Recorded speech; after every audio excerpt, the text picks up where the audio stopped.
Hello, so we want to evaluate what we have on the board.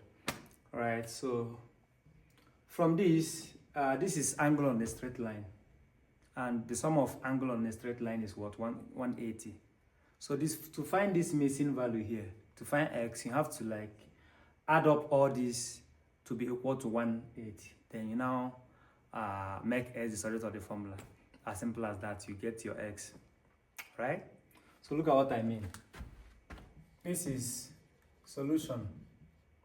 The angle on a straight line is 180. That means 60 degrees plus x plus 60 degrees is equal to 180.